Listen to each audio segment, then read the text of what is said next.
Okay, well, we are rolling. And today we're going to do something a little different, although we'll be talking about science and technology. I want to share some personal stories of my time being a political activist. And I hope this can give my listeners a window into my vision for the future. As it concerns science and technology and also the challenges that come with being an independent journalist and an independent thinker in an age which is so highly specialized. You know, I had my first exposure to political activism in a couple of different phases. Well, I must have been around 9 or 10. And there was this woman who had been on the outskirts of our lives. And after a time, I didn't see her anymore. So one day I asked my mom, whatever happened to Miss So and so? My mom replied that she had gone off and become a political activist. Okay, that sounded kind of strange. My mom continued, and now she does meditation, she said. Now she does meditation. Okay, that's even more strange. I didn't know what meditation was, for my 10-year-old self. Fast forward, I must have been about 14 or 15, and there was a couple women with a table outside the Natural Food Co-op where my mom shopped. It's a university town, a lot of culture. So I'm a 15-year-old kid, and I asked them, what's up? And maybe they were offering flyers. The woman looked at me and said that the U.S. was at war in El Salvador. And I remember thinking, that sounds like a big deal, the United States at war. Why haven't I heard of this before? I thought I was informed. I watched the news. It was news to me. This is 1989, probably. And she said there are death squads, and I'm really glad that I had that interaction because years later I became such a serious researcher of Central America in the 80s. So I'm glad I had a contemporary reference point for what later becomes such a focus of my intellectual development as a historian and as a peace activist. I've often had occasion to reflect back on that. It's a good example of how, as a political activist, you never know whose life you're going to touch. That woman touched mine. Although my first impression of what a political activist was kind of strange. Somebody who goes off and we don't see anymore and who does meditation, which for my mom was beyond the pale, an embodiment of everything strange. So far from being a serious spiritual practice, for her meditation was something that was weird. So my first impression was that it wasn't good. On the other hand, because of the love of American history that my parents were instilling in me, I realized now that all the heroes of my youth had been political activists. These were men and women who put their lives on the line and were willing to die, and often did die, for their values and their beliefs, and to make the country what it is today. People like Daniel Boone and Davy Crockett, George Washington and Thomas Jefferson. And maybe we don't think of them as political activists, but they were. I think the revolutionary impulse is part of my DNA as an American. Okay, now moving on to today's topic, science and technology. Carl Sagan, the great American physicist, said, "We've made a world that depends on science and technology, in a world where nobody understands about science and technology. Sooner or later, this combustible mix is going to blow up in our faces." And I heard from a friend of Carl Sagan that he did not believe that the moon landing was real. And he also said as an indirect addressing that, he said that once you are bamboozled, it's very hard to get rid of the bamboozlement because the power of the charlatan is over you. And, our topic of today's interest is derived from my opposition to the current dystopian nightmare that befell mankind 4 years ago and that is still with us. They tell us that things have gone back to normal, but have they really? 2020 wasn't something new as much as a peeling back of what was already there, waiting to be revealed. We are still currently living under a ludicrous fear-mongered tyrannical state, masquerading as a necessary force against imaginary enemies. For the majority of mankind, the preferred and trusted mode of information comes from the mainstream narratives provided by the local news, or the idiot box, as I call it. The driving force and monetization of these sources, however, is supplemented by the conventional powers that be. The arms industry, the pharmaceutical industry, the tech industry, etc. And while technology's role in our enslavement is presented as inevitable and necessary, there are those, like me, whose career of activism has been characterized by questioning and encouraging pushback. We want to discuss the philosophical ideas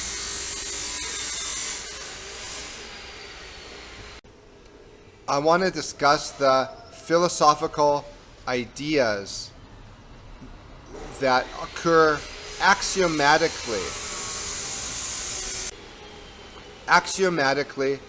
on the level of an implicit belief system, just below the level of conscious thought. And to illustrate this, I'd like to quote Dr. Peter Duesberg from Inventing the AIDS Virus, because I think it perfectly illustrates what we're talking about here. It encapsulates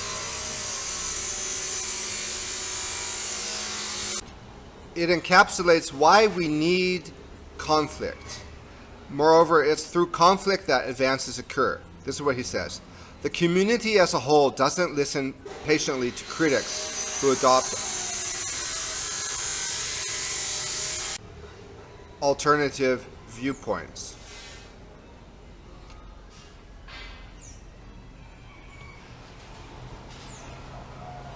Although the great lesson of history is that knowledge develops through the conflict of viewpoints.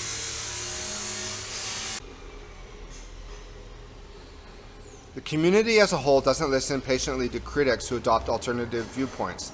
Although the great lesson of history is that knowledge develops through the conflict of viewpoints. That if you have simply a consensus view, it generally stultifies.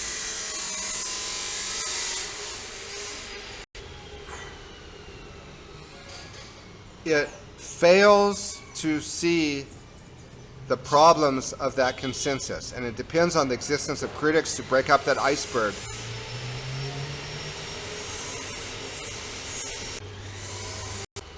And to permit knowledge to develop.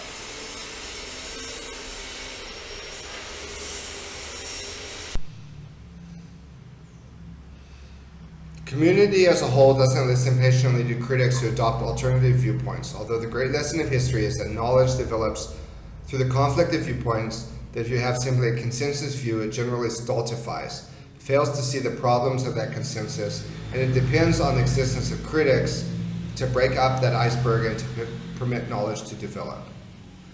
So, a lot of people tell me that I'm the only American they've ever met that doesn't have a cell phone. And they ask me if I'm anti-technology. I've been asked that question. And I don't think of myself as that way at all. A lot of the times, though, the way technology is presented is with a kind of inevitability.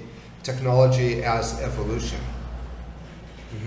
Like this idea that technology is always getting better and better. But what about choice? The way the market has evolved, it's made it very hard to have, say, landlines in your house. Did anyone get to vote on having smart meters that can read every single type of signature from every type of appliance? They emit electronic signatures, and then in some countries you'll get fined if you have a vacuum cleaner that's not sufficiently quote-unquote green. So there wasn't any vote on that, just like there wasn't any vote on having a digital monopoly of music over analog. The way the market has evolved has made it very hard to have competition. Part of the way technology has evolved over the last 20 years has been to limit freedom of choice. It's not a natural evolution.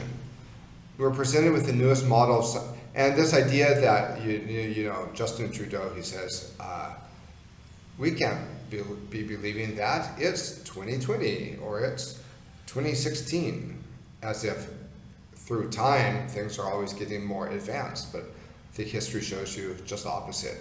We're presented with the newest model of something and told this is the current technology, but is it the best technology?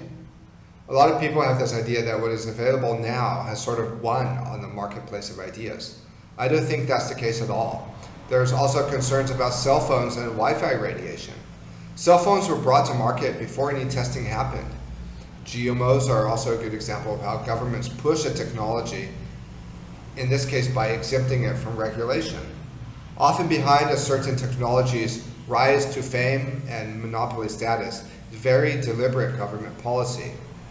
It's easy to forget, for example, that everything from the prominence of LED light bulbs to petroleum-based plastics were forced on the market by government fiat policy aimed at stamping out any alternatives.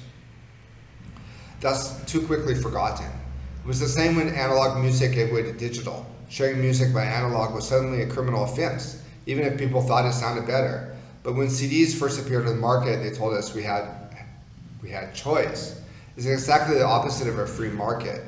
Radio broadcasting had to shut down, the licenses were revoked. You need guns and a small army in order to stay open if you were a radio station that wanted to broadcast in analog music. We can see another example of this now in Ecuador with the power outages and the random blackouts. The flashlights of the 1980s had batteries and gave light for a long time. With all these rechargeable lamps and flashlights, you're not actually saving electricity because they have to be recharged constantly throughout the day. The typewriter disappeared, okay, in that case maybe because it was inferior technology, but maybe many cases where the older technology was actually better, it's made to disappear by government decree. In the US, it was government decree that decided they wanted the entire country to switch to LED light bulbs and digital music, and they made older kinds of light bulbs illegal. In some countries like England, even possessing an older kind of light bulb and other instruments like vacuum cleaners actually become illegal. And with the new smart meters, every household device has an electronic signature, and so the government can know what model of appliance you have, the Internet of Things, smart cities, and they issue quotas for electricity based on these totally erroneous concerns about climate change. Crazy California is not far behind England. The washing machines of the 1950s lasted longer. Mechanics will tell us that the cars in the 1950s were better in a lot of ways. And not everybody, but a lot of people still prefer older cars. The old Maytag fridges and washers from the 50s were undoubtedly better. Manufactured obsolescence is what you have today, where products are made to be replaced every so often. I saw a documentary about a light bulb that had lasted 100 years. I guarantee you that light bulb wasn't LED. If people started using that type of technology, you can bet that the SWAT teams would come and confiscate. But companies that would try to recreate that today would be prosecuted by the US government because only LED light bulbs are permitted, which give off harmful radiation, so they're actually less efficient and also dangerous to the health. They haven't even been allowed to develop the real breakthroughs in technology. I suspect Nikola Tesla was correct when he said there is abundant free energy to power the entire world that could just be pulled out of the sky on the spot. Every once in a while you get a glimpse of that another world is possible. Consider Coral Castle in Florida, for example. A lot of people still don't know about it, where this guy moved these huge boulders. It's called the American Stonehenge. He wrote a book, Magnetic Currents, about how he did it. He said everything's a magnet.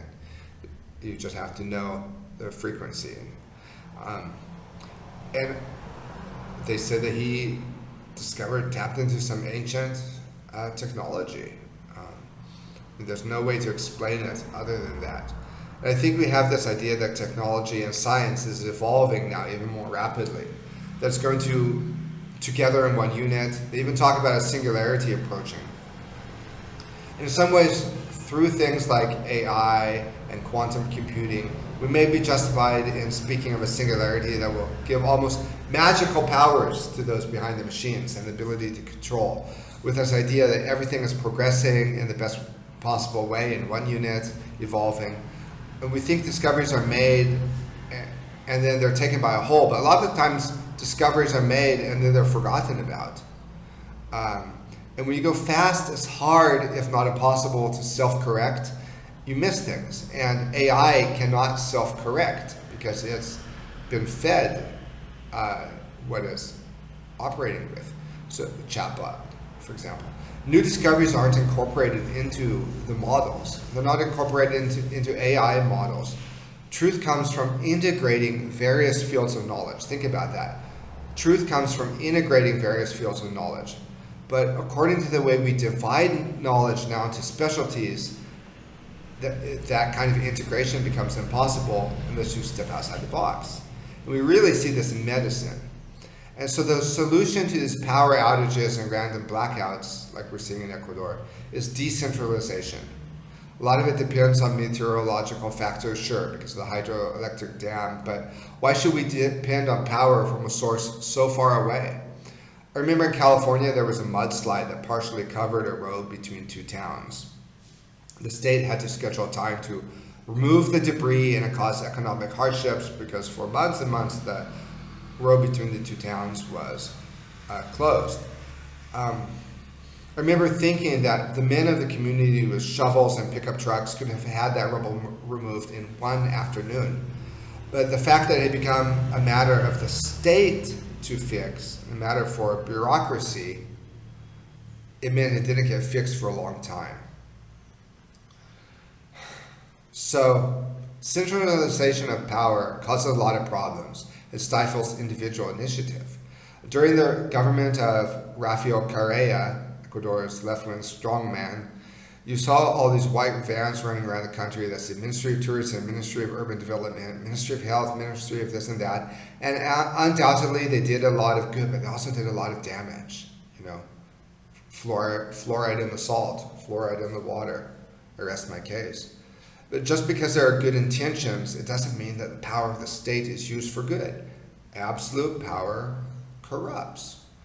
Local communities should be energy independent. So part of the problem is there's money involved in charging for electricity. Look, there's a mayor for a city in Germany who's a very innovative guy, and he got together the best minds in his city and decided to make their city energy independent. They used existing technology, wind, solar panels, all existing technology, but they made energy a priority. And that city made so much energy that they actually exported energy to surrounding cities. And it was just because the mayor decided, hey, we're going to do this. What was different was in that German city there was political will. Centralized bureaucracy stifles creativity of opinion, though, through permits and red tape and forms you have to fill out. And when we consider how the official science now interacts with AI, when AI is binary, zeros and ones, there's not room to adjust based on new discoveries that won't be incorporated into the models. AI freezes the future. Remember the quote by Duisberg, and a good example of this German New Medicine, which offered a macro understanding of biological processes. I mean, it's a good example because even though it's a discovery, they haven't gone and recalibrated their censorship robots. German New Medicine and Dr. Reichhammer discovering the 5 biological laws, it offers a macro understanding of biological processes leading to diseases, especially cancer. And it may never be incorporated into a mainstream understanding of health, even though it's all true, because it's not a theory, because it works every time. You can accurately predict why people get sick in a certain way and how they're going to get sick. Although it's censored. It's even considered dangerous, and it's censored by AI. And untruths are written about Dr. Hammer. But the AI is far more sinister than people even think. I'm in contact with Alana Freeland, who has written 3 books on geoengineering. Her last one, Geoengineering, Transhumanism, Synthetic Biology. And that's all about how the nanoparticles from the fake clouds that breathe in our body, they act as a hive and then transmit information about us to supercomputers. They then go to work on making a digital avatar of ourselves. And it's the end of humanity as such. It's profoundly anti-feminist, but men and women have equality here because we're both going to be replaced by the transhumanist agenda. And the future, they may not be human in the sense that we think of humanity now. And that ship might already have sailed, So a consensus view of things can stagnate, while it loses the ability to correct and to incorporate new discoveries. So going fast is not always good. Now the status quo will be locked into place and policed by AI. And they say that German new medicine is dangerous because people might not follow the established treatment protocols for disease. And a lot of philosophies aren't conscious, but they are in the air and as natural as breathing. So it's precisely because they are implicit that they have such a hold as part of the collective belief system. So liberalism is like this. It's characterized by faith in progress as inevitable and progress as evolution. The system doesn't want to self-correct. The ideology is humanity is achieving salvation through knowledge. They even say this sometimes directly. Gordon Brown, the former Prime Minister of England, he wrote that through making draconian measures about climate change, humanity achieves collective salvation. It's blasphemous. And how many times have we heard somebody like Obama or Justin Trudeau or Emmanuel Macron say, we shouldn't be doing or thinking this way. After all, it's 2015 or 2022, or, those people embody this idea that with the passage of time, humanity just gets more and more enlightened. Noah Harari is Obama's favorite historian, and he's taking this view to fanatical levels, where he openly advocates for tyranny. Look at the way they characterize Trump supporters as backward bumpkins. Actually, the opposite is the case many times, where with time we actually become more deranged. Devolution. The role of the elite in harnessing AI and new unbelievable levels of control, that's now acknowledged by the World Economic Forum. They openly speak of hacking the human brain. They say we're in the middle now of a huge biological revolution and transformation. And this is how they justify transhumanism. Welcome to Davos. Noah Harari says they will carry out the dream of dictators, and Obama just claps. So how do they justify a post-human future? Davos is the city of Brazil, let me back up, where the Economic Forum meets once a year.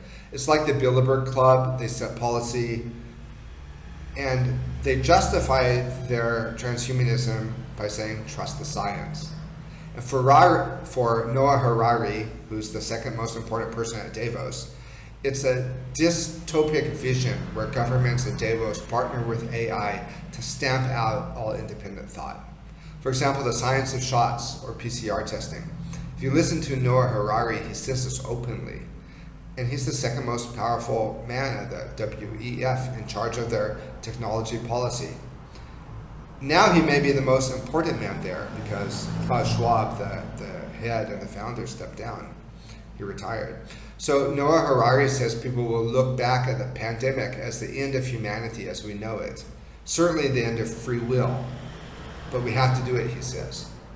He says free will is a thing of the past. The human brain has been hacked. Hacking the brain, that's his phrase. As Obama's favorite historian, he's super elitist. He openly favors censorship. His interviews are mesmerizing, and it makes a lot of sense if you consider only his set of facts. Like what he'll do is he'll bring only a limited set of facts to the table. He leaves out a lot. I'm sure a lot of people find him convincing, and he speaks of the dream of dictators now being achievable. That's his words. He's totally pro-censorship. And he says that for thousands of years, nothing changed in biology. He says that now we are entering a futuristic phase of synthetic biology where computers will take over the human will. Free will then becomes an illusion and guided by the elite. And the final transformation, he said, happened in 2020 with the pandemic. But we have to do it because trust the science. He justifies all this through the World Economic Forum and the power he gets from being behind their bullied pulpit. It's so revealing, though, that he says PCR testing has made all this possible. And that's the best example he can offer of hacking the body, hacking our biology. At least he's honest. I learned about PCR through AIDS research, and it also is a good example from the other side that shows the flaws in AI. If you look at everything the inventor of PCR, Kary Mullis, said about the flaws of trusting and interpreting PCR too much. And with the way our postmodern world has lined up, you have this weird contradiction. Because on the one hand, you have this idea that morals are relative. What's good for one person is not necessarily right for another. What's true for you is not true for someone else. Religion is just personal. Absolute values don't exist. Even values that all past religions and cultures held in common, they no longer exist. Virtue cannot be a fact. It's just an opinion. But in the realm of science and medicine, the spokespeople for the officialdom absolutely dogmatize. They absolutely do condemn different ideas. So their relativism is quite selective. It's become a kind of church with an entire authority structure, scientism. Knowledge builds on knowledge, so if you have an ideology that you have to trust the experts outside your field, you don't do your own research, you leave out the possibility that you might be deceived. And I don't think Harari has ever looked at PCR, probably doesn't even know the name of the man who invented the technique. Another example, recently the University of London, along with Harvard University in the US, published a research proposal in the magazine Environmental Research Letters. They said, okay, we've got this problem of the Earth heating up. Why don't we spray aerosols in the sky to block out the sun? Peter Irvine was the main contributor to the proposal. He wrote, quote, we found that geoengineering with aerosols will reduce the Earth's temperature. No kidding. No talk about the toxicity effects, no talk about if the sun would actually get hotter by reflecting the particles back to it, like it has nowhere to go. Just looking at the entire thing in isolation. We've talked before about how the proposals for geoengineering actually dovetail with the US military plan to use weather weapons. And so it makes sense from that angle, although Peter Irvine is a pawn. So they're getting the US customized to the idea of the US military using weather weapons. At the same time, they're accustoming us to the idea of weather weapons through accustoming us to the idea of geoengineering, if not accustoming us to geoengineering itself. And there are literally hundreds of these proposals in different science magazines. One of them is called Sea Spray. And I heard the interviewer asking this woman who developed the sea spray to block out the sun, well, where does it go after it? And she said, well, where does your sunscreen go when you wash it off? Sea spray. And so she said it's not really a big problem that they're nanoparticles. BBC, National Geographic, the Smithsonian, these proposals for geoengineering are all over the place. But if you say, oh, they're already doing it, you're crazy. The problem is they never considered that geoengineering may be the reason we have climate change in the first place. So this guy in the University of London, he wants to fit spraying nozzles to the back of airplanes as part of this University of London and Harvard University proposal. And they say that jets would spray chemicals that would block out the sun and cool the earth. Hundreds, if not thousands, of similar proposals are on the table. And they serve the function to normalize geoengineering. So if one day they say, well, we started doing it, they will have educated the younger generation to think that's a good thing. Like, do you really think they'd ask our permission? And in all these articles you read, they say governments could get desperate and just decide to go ahead and do this. Democracy is now demonized because the problems facing the globe can't be dealt with through democracy. A global problem requires a global solution or global governance. That's how they sell world government. The science magazines cannot stop featuring these kinds of proposals. You can talk of putting up fake clouds, that's fine. But anyone who says they're already doing it is crazy. It's completely unbalanced and an example of how knowledge builds on lies. But everything on the axiomatic level is phony baloney. And whether or not people like Peter Irvine are willfully ignorant or just deceived, I couldn't begin to say.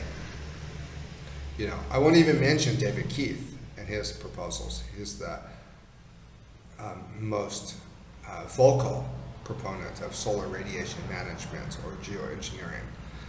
And I mention this as an example of how science builds on assumptions that are compartmentalized, because people like Peter Irving, they don't think that they need to look at if global warming is a fact or not. They just accept it because they're specialists.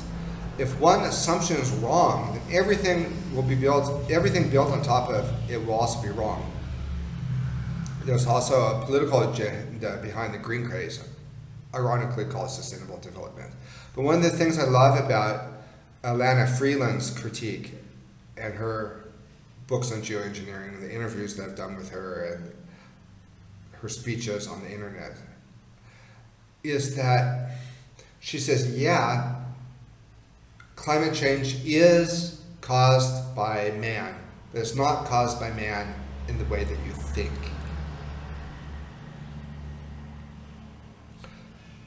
So there's a lot of money behind the climate change scam, carbon credits and all that. I know a Russian guy in Guayaquil, Vitaly. He works on ships. Actually, he has his own company. He told me a few years ago that he had traveled to the harbor of Los Angeles, California. Wow, I'm jealous. With his team to retrofit big international shipping units. Even though a ship just uses the power of 12 diesel engines, like the engines of big freight trucks, these ships faced millions of dollars in fines if they didn't upgrade their technology. And a big part of this upgrade had to do with hooking them up online to be compatible with the smart cities they have planned. And so you can see how some companies involved in this new technology make a lot of money.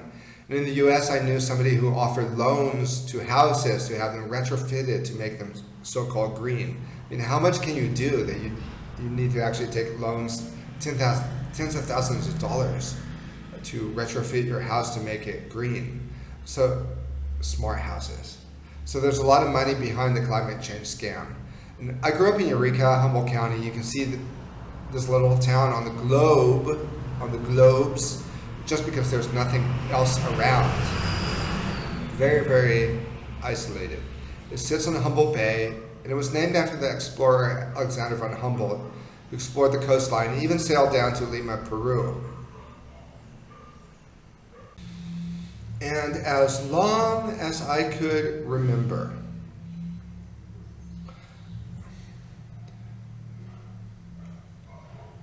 there were smokestacks from the pulp mill, and as long as I can remember, they were controversial. Every morning, you stand on our front porch and you saw a fake cloud come up over the bay where they had the mill. They were taking trees and turning the wood into pulp for paper. The fake cloud would go, and it was very obvious. They finally closed it down around 2013. But there are still fake clouds that don't concern the environmental activists in Humboldt County. Part of this has to do because of an ideology that says the sun is bad.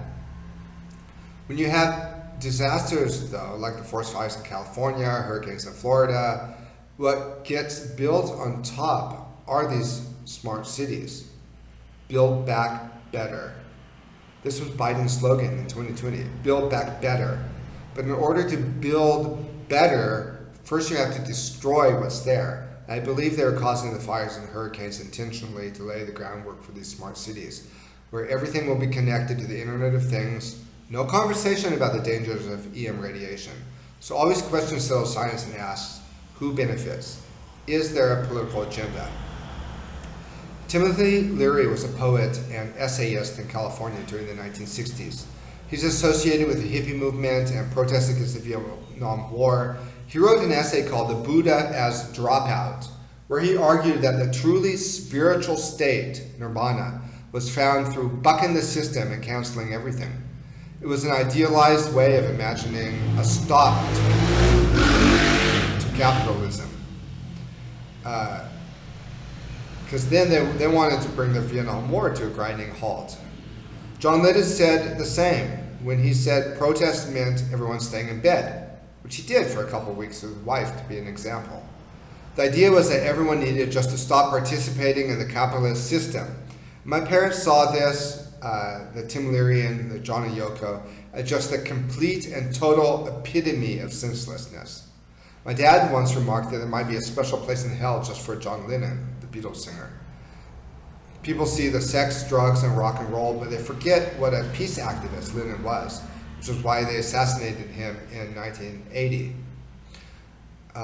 Enter Reagan on the scene. President Reagan took over, and my dad turned right. He described himself then as a former radical who saw the light. So that was his answer to the 1960s and whatever liberalization came about. And there was a brief period of liberalization in the 70s in the US. And a lot of came to light about the government, how it was doing mind control to steer the population.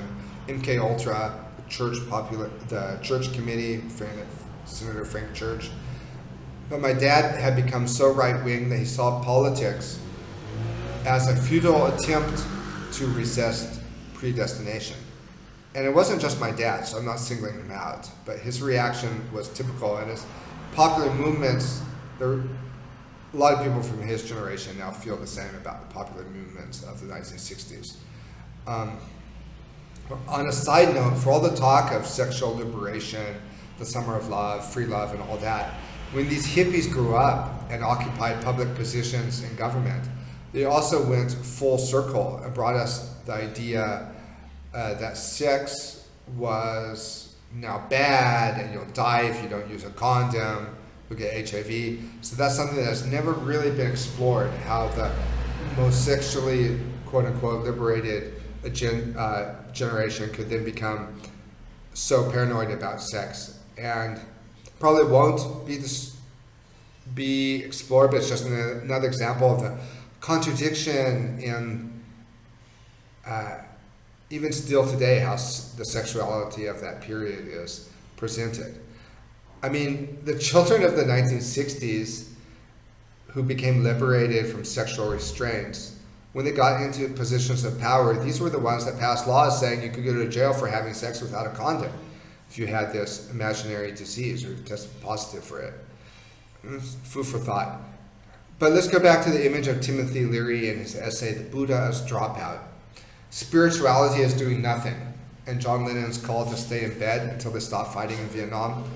So to keep that in mind. Okay, time passes, political movements die, they get reincarnated or reborn, and suddenly, or not so suddenly if you were paying attention, because show me the outcome and I'll show you the journey, backwards design. So suddenly, cancel culture and deindustrialization are really, really big. In fact, in 2018 and 2019, BBC and New York Times and different publications were calling on the world to stop everything, cancel everything as a response to climate change. They couldn't get everybody to go in their houses for climate change. But suddenly in March of 2020, New York Times headlines was to say, cancel everything. The Buddha has dropped out. Canceling everything, social distancing, now that's virtuous.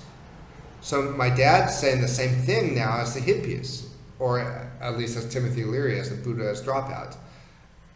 But it's not just my dad. Most of his generation are like this.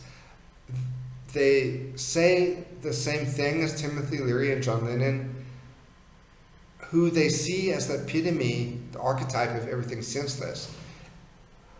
And now they're the ones that are saying, don't participate, stay put. My point is that people can be made to do things that contradict their moral vision if there isn't a direct political philosophy that undergirds their actions. We need a direct political philosophy, or we become vulnerable to implicit theology. The political movement that dominates most countries now is deindustrialization, cancel culture. Now, canceling everything is part of the goal, and they use anything to achieve it.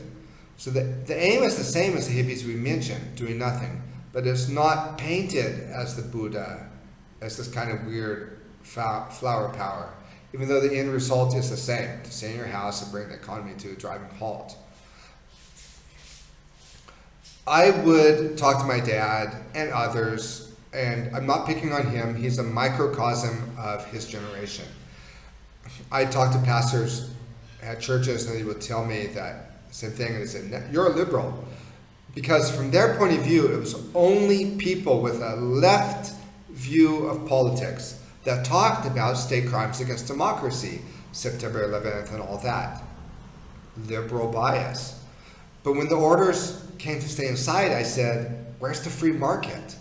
Now they're the Buddhas drop out, now they're the communists, now they're the collectivists. They've become John and Yoko staying in bed.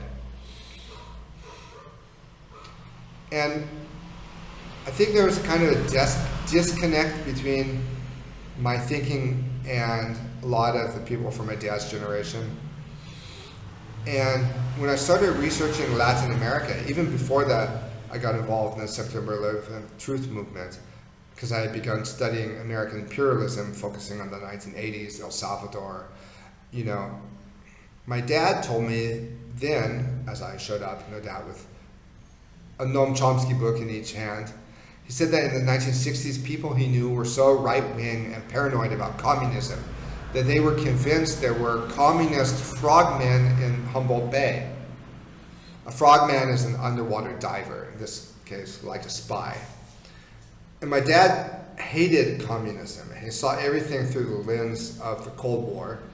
Though in this case, he was talking about a kind of fanaticism because there actually were people in this time period who built underground bunkers to survive possible nuclear attacks, and then went out hunting for communism and communists. And he said I had become a left-wing version of that.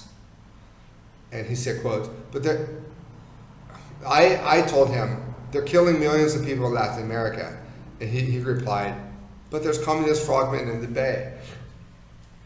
Later he used the example of the bird sanctuary we had in Humboldt Bay. He said, look, they took a part of the bay that was a sewer and turned it into a bird sanctuary that became nationally famous, and even Time Magazine did a story about it. But you would see that and say, oh, bad, they're putting birds on the top of the sewer. But I mean, Humboldt County has fluoride in the water, and in many parts of California, they recycle the poop and human remains to eat. It's called biosludge. So the question of sewage is relevant. But as I would talk to my dad, maybe I took him too seriously, but there are other times, like when I was at a cocktail party in Oregon, and I'd been studying Cuba, but reading about Cuba from a Cuban perspective. And one of the things that whenever you read Fidel Castro's speeches or his grievances, there's always a few things he mentions. He always mentions about the CIA giving the pigs this swine flu. And we know now that the CIA was working on pig viruses to be able to weaponize them. That's come out. Leaving aside for the fact that, because at this time I didn't know anything about germ theory or other explanations for symptoms that are called viruses, but what's important is that Fidel Castro has this grievance with the CIA, poisoned the pigs, and then Cuba had to wound up slaughtering like 100,000 pigs to keep the virus from spreading, so-called virus. So I was at this cocktail party in Oregon, and there was a guy that was from my dad's generation, if not a little younger. And this was during the Bush administration. And so we were talking about the U.S.-Cuba relationship because Bush administration had even strengthened the embargo. And I said to this guy, "Oh yeah, and we poisoned the pigs."